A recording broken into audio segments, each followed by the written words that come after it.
सबसे ज़्यादा अगर करप्शन कहीं पर तो वो पटना में इसी मामले में, क्योंकि इनके पास दिमाग नाम की कोई चीज़ ही नहीं है। कोई बंदा पटना से बीसीए या फिर एमसीए करने जा रहा है तो क्या ये एक बेस्ट ऑप्शन है? नहीं, ये बेस्ट ऑप्शन बिल्कुल नहीं है। अगर एवरीवन, मेरा नाम है फैज़ान और 2022 में मैंने बीसीए कंप्लीट किया है पटना से।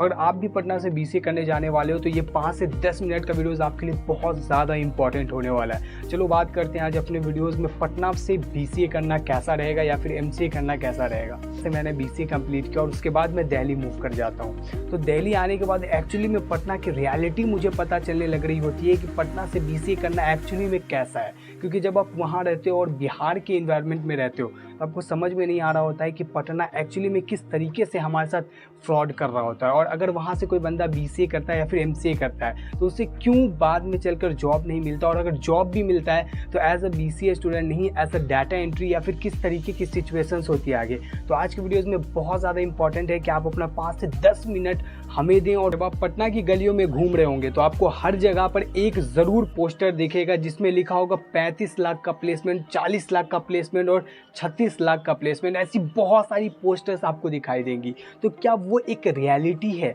चलो इसके बारे में सबसे पहले हम बात करते हैं।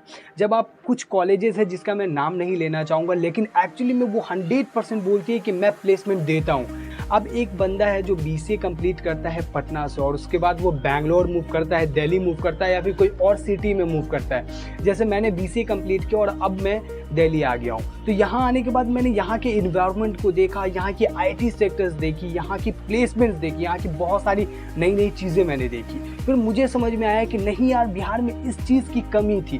फिर मैं उस स्किल को यहाँ पर लेने लग रहा हूँ। कभी पैसे देकर ले रहा हूँ तो कभी हो रहा है कि मैं फ्री में कहीं जाकर क्लासेस कर रहा हूँ, तो कहीं मैं इंटरव्यूज़ दे रहा हूँ। सारी चीज़ें देते देते मेरे अंदर इतनी एक्सपीरियंसेस आज आ गई है यार, मैं सोचता हूँ कि मैं अगर कहीं भी जाऊँगा तो मेरी प्लेसमेंट हो जाएगी। 1 से 1.5 साल का मैंने टाइम दिया, उसके बाद मैं अपने आप को पूरा स्किल कर एक 3 से 4 लाख की पैकेज लेता हूँ।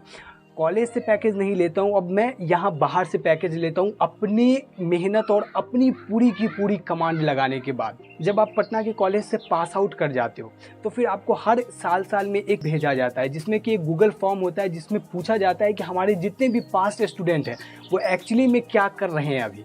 तो अब जब मैं विप्रो में सिलेक्ट हुआ था तो मैंने वहाँ पे फॉर्म डाला था कि I am selected in Wipro that ऐसी चीज़ें मैं वहाँ पे डाल देता हूँ।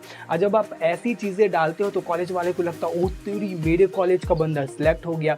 लेकिन एक्चुअली मैं उनके कॉलेज से सिलेक्ट नहीं हो रहा हूँ। मैंने अपने स्किल बेस पर अपने मेहनत करने के बाद 6 महीना स्ट्रगल करने के बाद सारी चीज़ें करने के बाद मैं प्लेसमेंट ले रहा हूँ। उसमें कॉलेज का कोई रोल नहीं है। उसके बाद मुझे वो प्लेसमेंट मिल रहा है। लेकिन अब मुझे भी तो चौड़ा बनना है ना। अगर कोई जूनियर्स के पास में जाऊँगा, बोलेगा भैया आपने प्लेसमेंट लिया सुना है मैंने, तो मैं भी तो बोलना चाहता हूँ कि हाँ भाई मुझे भी प्लेसमेंट मिला है। कॉलेज वाले बोलेंगे कि यार देखो, तुम्हारा अगर मैं प्लेसमेंट सेल में अपना फ़ोटो लगा दूँ तो तुम्हें कोई प्रॉब्लम है? मैं बोलूँगा भाई क्यों प्रॉब्लम होगा, मुझे लगा दो, ऐसे भी लगा देना वैसे भी लगा देना, मेरा भी नाम होगा, मेरे जूनियर्स भी देखेंगे अरे यार फैज़ान भाई ने प्लेसमेंट ले ली, ये हो गया वो हो गया। तो इस तरीके की क्रोनोलॉजी से पूरे पटना में प्लेसमेंट का सेल लगा हुआ है। लेकिन आप अगर कॉलेज वाले से जाकर पूछोगे तो कभी उसके बाप की ज़िंदगी में नहीं उसके ऑफिस में कभी प्लेसमेंट सेल आई होगी या फिर उसके ऑफिस में कोई काम आया। अब कोई बंदा 10 साल काम कर रहा है, कोई बंदा 15 साल काम कर चुका है, उसके बाद अगर उसका प्लेसमेंट 45 लाख पर 46 लाख पर अगर उसकी जॉब है और कॉलेज वाला बोल रहा है कि मेरे कॉलेज से देखो इतना प्लेसमेंट लगा है, तो कॉलेज वाले का यहाँ पर कोई रोल नहीं होता। ये सारा स्किल्ड खुद का किया हुआ और खुद के स्ट्रगल। और मार्केट में जब घूमोगे ना यार तो इतना स्ट्रगल है ना ऑफ कैंपस में, उसके बावजूद बंदे प्लेसमेंट ले रहे होते। क्यों? इतनी मेहनत करने के बाद उसे दिख जाता है कि एक्चुअली में प्लेसमेंट कैसे लेना है। जैसे मुझे अभी दिख रहा होता है, हमारे बहुत सारे दोस्त हैं, लाइक हमारे कॉलेज में लगभग मेरे जो बैच में 60 स्टूडेंट रहे होंगे, उनमें से सिर्फ 2 बंदा जॉब कर रहा, बाकी सारा मार्केट में घूम रहा है, A to Z मार्केट में घूम रहा है। कोई ऐसे हमारे दोस्त नहीं है जो कि जॉब कर रहे हैं। कुछ MBA करने चला गया तो कुछ बचे तो नीमसेट की प्रिपरेशन करने लग रहे हैं, कुछ बचा तो पटना में जनरल कंपटीशन तो भैया है ही हमारा मेन हथियार, उसकी तैयारी कर रहे हैं अभी। तो कहने का ये मतलब है कि अगर कोई बंदा ये कहता है पटना से कोई कॉलेज कि हम तुम्हें 100% प्लेसमेंट दे देंगे, तो यार वहाँ पर कभी भी प्लेसमेंट आपको नहीं मिलने वाले। चलो इसके पीछे के रीजंस को समझते हैं। अगर कोई कॉलेज आपको बोलती है कि मैं प्लेसमेंट दे दूंगा तो ऑफकोर्स नॉट वो MNCs कंपनी में देगी या फिर लोकल कंपनी में देगी। और नहीं तो अगर बिहार में कोई भी एमएनसी कंपनी आती है तो कॉलेज के पास उतना प्रीफ्रेंस है ही नहीं बिहार के कि वो डायरेक्ट एमएनसी कंपनी को बिना एप्टीट्यूड और कुछ के जो है ना डायरेक्ट एक्सेस कर सके। ये बस इन्होंने अपने कॉलेजेस खोल रखे हैं, जितने भी बिहार के कॉलेजेस हैं, और वो सिर्फ और सिर्फ तुम्हें बस डिग्री दे देंगे, उस लायक तुम्हें बना देंगे कि हाँ तुम कहीं जाकर इंटरव्यू दे सकते हो, लेकिन तुम्हें कभी भी प्लेसमेंट नहीं दे सकते। एमएनसी से उनका उतना कॉन्टैक्ट है या नहीं है पता नहीं, लेकिन बिहार से कैंडिडेट एमएनसी में नहीं जाता है। ऑफ कैंपस से जाते हैं, लेकिन ऑन कैंपस कभी भी सिलेक्ट बिहार से नहीं होता है। लेकिन अगर बात करें लोकल कंपनी की, तो देखो बिहार में कोई भी आईटी सेक्टर है नहीं। अगर गिन चुन कर मैं बात करूँ तो 5 से 6 पटना में कंपनियाँ होंगी, वो भी छोटी छोटी बहुत माइनर कंपनियाँ जो बहुत छोटे लेवल्स पे काम करती है। तो ऐसी कंपनियां आपको प्लेसमेंट देगी भी तो हाईएस्ट एक साल में 5 से 6 एम्प्लॉयज़ को हायरिंग करेगी। लेकिन अगर मैं बात करूं नोएडा की, अगर मैं बात करूं भोपाल की, और या फिर अब बेंगलोर, हैदराबाद ऐसे जगहों पर जाते हो, तो यहाँ पर जो आपको प्लेसमेंट दे रही होती है उनकी लोकल जितनी भी कंपनियाँ हैं वो हायरिंग कर रही होती है। हमेशा हायरिंग होता रहता है वहाँ पर, नहीं तो नहीं। अगर मैं एक कॉलेज की बात करूँ तो 100% प्लेसमेंट घटिया से घटिया कॉलेज में हो जाता है। रीज़न, वहाँ की लोकल कंपनियां उसे एक्चुअली में हायर कर लेती है। कहीं पर उसे वेब डेवलपर, कहीं पर सॉफ्टवेयर डेवलपर, कहीं पर कुछ भी पोजीशंस पर, कहीं पर डीबीएमएस डेवलपर करके उन्हें हायर कर लेती है। लेकिन बिहार में चूंकि आईटी सेक्टर्स है ही नहीं, तो वहाँ पर कंपनियां किसी और स्टेट से क्यों आएगी, जब उसके स्टेट में खुद ऑलरेडी बहुत सारी कॉलेजेस हैं, बहुत सारे एजुकेशन सेक्टर है, तो वो वहाँ से हायर कर लेती है। और अपने कॉलेज में बिहार तक पहुँचने में हो जाता है बहुत लेट, तो वहाँ प्लेसमेंट नहीं मिल पाता है। जब हम पास आउट हो रहे थे, हमारा लास्ट था, तो हमारी यूनिवर्सिटी हमें क्या बोलती है, जनरल कंपटीशन की तैयारी करो, एसएससी की तैयारी करो, और थोड़ा थोड़ा जो फॉर्म वॉर्म निकलेगा ना सबको भर देना, उसे छोड़ने का नहीं है, क्योंकि वो बहुत इंपॉर्टेंट होता है लाइफ में, वो सब फॉर्म भरते रहना, ठीक है बेटा। सर प्लेसमेंट का क्या हुआ? सर आपने बोला था कि लास्ट तक हम आपको प्लेसमेंट्स दे देंगे, तो ऐसा तो कुछ मतलब कंपनी आ रही है ना, अभी थोड़ा इन्फ्लेशन चल रहा है, थोड़ा प्रॉब्लम है तो कंपनी नहीं आ रही है, लेकिन तुम टेंशन नहीं लो, 1 से 2 महीना में बहुत सारा कंपनी आ जाएगा, तुमको वहाँ पे ज्वाइन करवा देंगे। अब भाई 1 से 2 साल ऐसे ही गुजर गया, कोई कंपनियां नहीं आई, और हमारे जितने भी दोस्त हैं, आप जिनका पोस्टर्स एक्चुअली में देख रहे होते हो पूरे पटना में, वहाँ पर से हमारे 5 से 6 दोस्त हैं जिनका कहीं भी प्लेसमेंट नहीं हुआ। हाँ प्लेसमेंट दिया इन्होंने, किसी को डाटा एंट्री में दिया, तो किसी को कॉल सेंटर में दिया, तो किसी को जो है ना वो डेस्क वाला काम दिया, तो इस तरीके की प्लेसमेंट्स उन्होंने दी।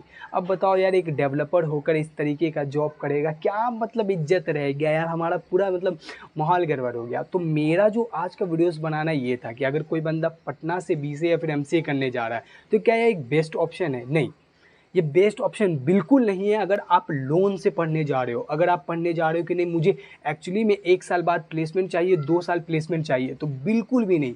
अगर आप ये सोच कर जा रहे हो कि हाँ मुझे आने वाले 3 साल के बाद प्लेसमेंट मिल जाएगा, तो यार बेस्ट ऑप्शन बिल्कुल भी नहीं होगा। आपको वहाँ की कॉलेजेस कैंपस नहीं देगी। अगर आप ऑफ कैंपस ट्राई करते हो then you will go through Patna. But second option, अगर कोई बंदा चाह रहा है कि मैं एमसीए तगड़े जगहों से करूँगा, मतलब कि अभी ये बीसीए कर लेता हूँ और बाद में एमसीए कर लूँगा, तो फिर तुम्हारे लिए बहुत अच्छा ऑप्शन है। आप पटना से बीसीए कंप्लीट करो अच्छे से, एकदम मस्ती से, मस्त जगह है, बहुत मज़ा आता है वहाँ से कुछ भी करने में। और वहाँ के कॉलेज में भी अपनी धांधली होती है, अपना एकदम भैया भैया, समझे, तो वहाँ बहुत मज़ा आएगा। और उसके बाद आप एमसीए के लिए बड़ी बड़ी जगहों को प्रेफरेंस दो, बेंगलोर जाओ, आप अगर ज़्यादा उससे भी आगे जाना चाहते हो तो हैदराबाद जाओ, नोएडा आओ।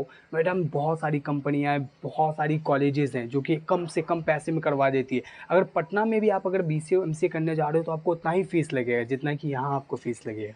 तो मेरा जो बेस्ट ऑप्शन यही होगा कि जो बंदा बीसीए करने के बाद एमसीए करना चाह रहा है वो पटना से बीसीए कर सकता है। और अगर आप जॉब लेना चाह रहे हैं then not go through Patna. Patna best option नहीं है आपके लिए, क्योंकि हमने 3 साल का बीसीए कंप्लीट कर लिया है। चलो मैं मानता हूँ कि मैं एक अनस्किल्ड बंदा रहा हूँगा तो मुझे प्लेसमेंट नहीं मिला, लेकिन मेरे उन दोस्तों का जो एक्चुअली में वहाँ से बीसीए कंप्लीट कर चुके हैं और वो 60 के 60 स्टूडेंट क्या कर रहे हैं फिर। सपोज़ मेरे पास स्किल नहीं है, लेकिन वो 60 से 60 स्टूडेंट जो है जो एक्चुअली में पटना से बीसीए कंप्लीट करें, उनका क्या। चलो मैंने मान के एक्सेप्ट करा कि मेरा चलो नहीं है वैसा ऑप्शन, लेकिन उनका क्या। यार कॉलेज जो पटना का कॉलेज कुछ सोचता नहीं है, बस तब मतलब पता है सबसे ज़्यादा अगर करप्शन कहीं पर तो वो पटना में इसी मामले में, क्योंकि इनके पास दिमाग नाम की कोई चीज़ ही नहीं है। अब बताओ मुझे प्लेसमेंट दोगे नहीं, आप अपने स्टूडेंट को उस लायक बनाओगे नहीं, तो फिर कहाँ से तुम्हें अब इनको बोल दो ना तो इनको लग जाती है एकदम, अरे यार हमारे बारे में बुराइयाँ करता है ये वो दिस दैट। मैं बुराई नहीं कर रहा हूँ, मैं सच्चाई बता रहा हूँ कि एक्चुअली में आप प्लेसमेंट नहीं देते हो, फिर भी एक्सेप्ट नहीं होगा इन्हें। आप वहाँ के कुछ और स्टूडेंट से बात करो कि क्या एक्चुअली में उन्हें प्लेसमेंट मिला, और अगर प्लेसमेंट मिला भी है तो किस जगह प्लेसमेंट मिला है। तो यार ऐसी चीज़ें हैं जो बहुत ज़्यादा ही जो है ना आपको दिमाग ख़राब कर देगी। लेकिन क्या करोगे, अपने पास उतना मोस्ट उससे बड़ी बड़ी ऑप्शंस अवेलेबल नहीं होती है, तो हम पटना प्रेफरेंस दे देते हैं। तो चलो यार, इसी के साथ मैं अपनी वीडियोस बंद करना चाहूँगा। इसमें हेट वगैरह बिल्कुल भी नहीं है, बस इतना बताना था कि अगर पटना से बीसीए करने जा रहे हो तो बी केयरफुल, क्योंकि पटना से बीसीए या फिर एमसीए करना कितना डेंजरस हो सकता है ये आप समझ लो। चलो इसी के साथ मैं अपनी वीडियोस बंद करूँगा। भाई को सपोर्ट करो, भाई की वीडियोस को सपोर्ट करो। मिलते हैं नेक्स्ट व्लॉग में, जब तक के लिए thank you so much, bye bye. बहुत टाइम हो गया भाई वीडियोस बनाते बनाते, लगभग 11 मिनट की वीडियोस बन गई, और इसे मैं एडिट करूँगा बैठकर मोबाइल से।